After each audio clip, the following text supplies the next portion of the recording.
வணக்கம் ரிஷபராசி அன்பர்களே, எதையுமே ஸ்திரமாக யோசித்து செய்யக்கூடிய உங்களுக்கு ரொம்ப குழப்பமான ஆகஸ்டாக இருந்தது.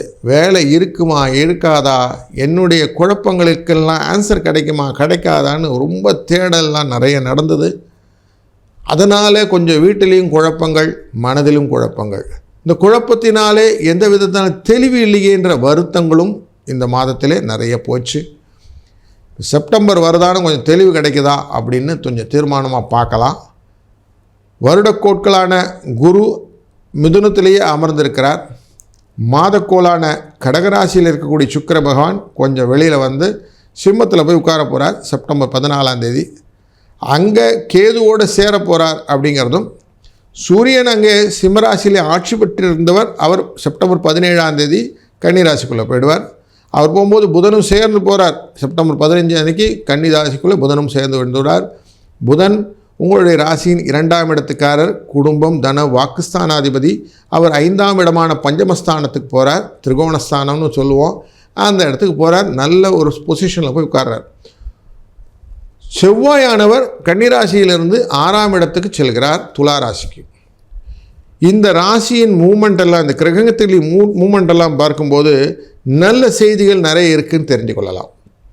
2ஆம் இடத்தில் இருக்கக்கூடிய குருவே பண வரவை ஏற்படுத்துவதற்கான வாய்ப்புகளை கொடுத்துப்பார். ஏன்னா லாபத்துக்கும் அதிபதி அவர் தான். அதனால் உங்களுக்கு பண வரவுக்கான எந்த விதமான கஷ்டங்கள் இல்லை, சின்ன சின்ன பாதிப்புகளோடு பணம் வந்துவிடும் அப்படிங்கிறது நல்லா தெரியுது. 4ஆம் இடமான மண், மனை, வாகன யோகம் கொண்ட கடகராசியிலிருந்து வெளிப்பட்டு சிம்மராசிக்குள்ளே செல்லக்கூடிய சுக்கிரனானவர் நல்லதொரு ரிலேஷன்ஷிப்பெல்லாம் ஏற்படுத்தி கொடுப்பார். கொஞ்சம் எச்சரிக்கையாக இருக்கணும் அப்படின்னா கேதுவோடு சேர்ந்துருக்கிறார் அப்படிங்கிறதுனாலே புது புது விஷயங்கள் எல்லாம் கொண்டு வந்து உங்களை பற்றி எக்ஸ்ப்ளோர் பண்ணி கொடு கவர்ச்சிகரமான விஷயங்கள் எல்லாம் வந்து நிற்கும். அப்போ மட்டும் கொஞ்சம் கேர்ஃபுல்லாக இருந்துக்கிடுங்க. வசீகரம் ஜாஸ்தி வேண்டாம் அப்படிங்கிறது தான். சூரிய பகவான் நல்ல 5ஆம் இடத்துல போய் உட்கார்றார். 5ஆம் இடத்துல போனோம் குழந்தைகளுக்கான நோய்கள் வருவதற்கான வாய்ப்புகள் அப்படின்னு சொல்லுவோம். அதனால் கொஞ்சம் குழந்தைகளெல்லாம் கொஞ்சம் எச்சரிக்கையாக பார்த்துக்கொள்வது. முக்கியமாக சூட்டுனால் வரக்கூடிய நோய்கள் உண்டாகும். கண் பிரச்சனைகள், பல் பிரச்சனைகள் எல்லாம் இருக்கிறதுக்கு வாய்ப்பு இருக்குது. அதனால் கொஞ்சம் அவங்கள அட்டென்டிவாக பார்த்துக்கிறது நல்லது. ஆனாலும் நமக்கு 5ஆம் இடத்திலே புதன் அமர்கிறார் அப்படிங்கிறதும், அவர் ஆட்சி உச்சத்திலே அமர்கிறார் என்பதும், முக்கியமாக நண்பர்கள்ட்ட பேசும்போது கொஞ்சம் எச்சரிக்கையாக டிஸ்டன்ஸ் கீப்பப் பண்ணி வச்சுக்கிடுங்க. அவன் சொன்னால் இவன் சொன்னான்னு எதையான ஒன்று கேரி பண்ணி போயிட்டீங்க, அவமானம் அப்படிங்கிறது முன்னாடி வந்து நின்றுடும். அதனால் எதையுமே எழுத்துப்பூர்வமாக இருந்தால் சொல்லெல்லாம் திறனாக வந்து கையில் மாட்டிக்கணும். அப்படி இருந்தால் செய்யுங்க, இல்லைன்னா பிரச்சனைக்கு நீங்களே மாட்டிக்கிட்டீங்க, அப்புறம் அவஸ்தைப்படுறேனுங்க அப்படின்னு சொல்லிகிட்டே இருப்பீங்க. தேவையில்லாமல் பிரச்சனையை நிறைய கொண்டு வந்து நண்பர்கள் நிறுத்துவாங்க. அதுங்கெல்லாம் காது கொடுத்து கேட்காமல் இருக்கிறது நல்லது. இதெல்லாம் கொஞ்சம் தள்ளி நின்று வேடிக்கை பார்த்தணும்.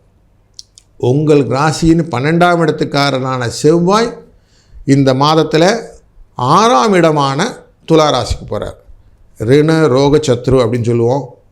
சண்டை, வம்பு, வழக்கு இந்த விஷயத்துல எல்லாம் கொஞ்சம் உங்களுடைய வந்து கம்மியாக இருக்கும். செலவுகள் கொஞ்சம் ஜாஸ்தி இருக்கிறதுக்கு வாய்ப்பு இருக்குது. அதனால் கொஞ்சம் எச்சரிக்கையாக இருங்க. படோடாபமாக நான் தான் நிற்பேன்னு இந்த தைரியமாக நிற்கிற ஒரு போஸ்டர்லாம் இருக்கு இல்லைங்களா, இதெல்லாம் வேணாம். நான் யாரோ நானாக இருந்துக்கிறேன், நீ யாரோ நீயாக இருந்துக்கோன்னு கொஞ்சம் டிஸ்டன்ஸ் கீப் பண்ணிவிடுங்க. இல்லைன்னா இதுவும் வம்பால் மாட்டிக்கிடும். நம்மளாக போய் சாட்சி கையெழுத்து போடுறது, ஜாமீன் போடுறது, இதெல்லாம் வம்பில் போய் மாட்டுறதுக்கான வாய்ப்புகளை கொடுக்கும். இதனால் கேஸ் வரத்துக்கு வாய்ப்புகள்லாம் உண்டு. அதனால் இங்கேயும் கொஞ்சம் எச்சரிக்கையாக இருங்க. நண்பர்கள்கிட்டையும் கொஞ்சம் எச்சரிக்கையாக இருங்கிறது நல்ல இன்வெர்டட் கமாண்டில் போட்டு வச்சுக்கிடுங்க. ராகு உட்கார்ந்துருக்க தொழில் ஸ்தானத்தில் உட்கார்ந்துருக்கிறாரு, குருவால் பார்க்கப்படுகிறார். மேலும் சூரியனும் செவ்வாயும் சேர்ந்து, சூரியனும் புதனும் சேர்ந்து சனி பகவானை பார்க்க போகிறார், லாபஸ்தானம் அப்படிங்கிற இடத்த.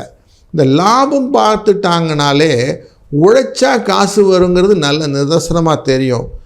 நண்பர்களோடும் உறவினரோடும் கூட்டு வியாபாரம் செய்யக்கூடியவர்கள் கொஞ்சம் எக்ஸ்ட்ராவாக கணக்கெல்லாம் அழகாக மெயின்டைன் பண்ணுங்க.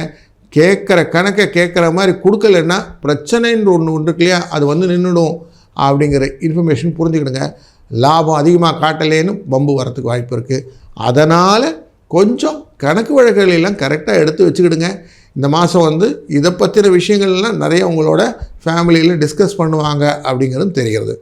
குலத்தொழிலிலும் கொஞ்சம் எச்சரிக்கையாக இருக்க வேண்டிய மாதம் அப்படிங்கிறதும், நிறைய சுப நிகழ்ச்சிகள்லாம் இருக்குது. எப்படி பணம் வந்தது அப்படின்னு ஒரு கேள்வி வரும். அந்த கேள்விக்கு எல்லாத்துக்கும் ஆன்சர் வச்சுக்கிடுங்க.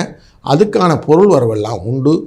குழந்தை இல்லாதவர்களுக்கு குழந்தை வரம் கிடைப்பதற்கான வாய்ப்புகளும் இந்த மாதத்தில் இருப்பதனாலே ஒரு நல்ல மாதம்னு சொல்லலாம்.